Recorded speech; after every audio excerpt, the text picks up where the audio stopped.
আসসালামু আলাইকুম। ডিজাইন এসএনজিতে স্বাগতম। আজকে আমি আপনাদেরকে দেখাবো বিশ্বের সবচেয়ে সহজ উপায়ে ফটো ফর্সা করার উপায়। আর এই টিউটোরিয়ালটি সম্পূর্ণ দেখুন, কোনো স্কিপ করলে আপনারা বুঝতে পারবেন না। আর নতুন দর্শক হয়ে থাকলে আমার চ্যানেলটা একটা সাবস্ক্রাইব করে পাশে থাকুন। আর যারা অলরেডি সাবস্ক্রাইব করেছেন তাদেরকে অসংখ্য ধন্যবাদ। তো চলুন ভিডিওতে যাওয়া যাক। তো শুরুতে আমি একটা ইমেজ নিয়ে নিলাম, এটা লক করা আছে। তো এটা নিচে যাব, লেয়ার বক্সের নিচে প্লাস আইকনে চেপে আমি একটা লেয়ার নিব। প্লাস আইকনটা চেপে একটা লেয়ার নেওয়ার পরে ওই পাশে দেখবো ফরগ্রাউন্ড আর ব্যাকগ্রাউন্ড কালারটা। উপরের কালারটা ব্ল্যাক থাকবে, মানে ফরগ্রাউন্ড কালারটা ব্ল্যাক। লেয়ারটা চেপে তারপর এটাকে আপনারা কন্ট্রোল ব্যাক স্পেস দিবেন।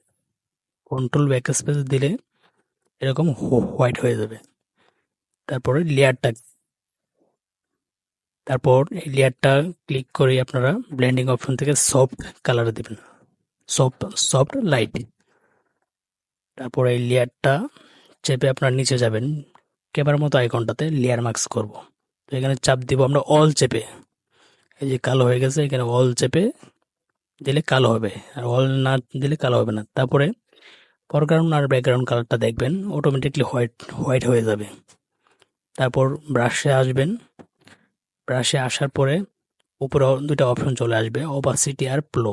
দুটোটাই 100% করে নেবেন। 100% করার পরে আপনারা ব্রাশটা যেমন খুশি এরকম আপনারা ব্রাশ করবেন, দেখবেন হোয়াইট হয়ে যাবে আপনাদের ইমেজটা। তো এটা হার্ডনেসটা একটু কম দিবেন। তো দেখতেছেন খুব ইজিতে, একবারে বিশ্বের সবচেয়ে সহজ পদ্ধতিতে এটা হচ্ছে। তো এরকম টিউটোরিয়াল আমার চ্যানেলে অসংখ্য রয়েছে, আপনারা দেখবেন। আর ভালো লাগলে সাবস্ক্রাইব করুন, আর কমেন্ট করে জানাবেন পরবর্তীতে কী ধরনের টিউটোরিয়াল আপনাদের লাগে। ধন্যবাদ সবাইকে।